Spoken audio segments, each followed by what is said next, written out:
জানোস বান্ধবী ললিতা, কি হইছে আপু?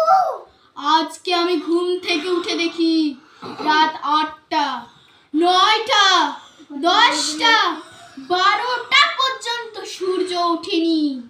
জানোস, আমি আকাশে দেখছি সূর্যরই কোনো দেখাই না। জানোস, গোটা আকাশ দেখছি কুয়াশায় ভর্তি, অন্ধকার কালো হয়ে আছে। তো শোনো, তারপর আবার কি হলো? আমার হঠাৎ মনে পড়লো, যাই আম্মুকে জিজ্ঞাসা করি যে আম্মু, আকাশে তো অন্ধকার কালো হয়ে আছে কেন? আম্মু বলছে শীতকাল তাই।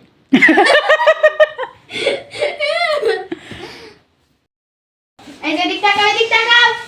আম্মু একবার বেগম রোকেয়ার মতো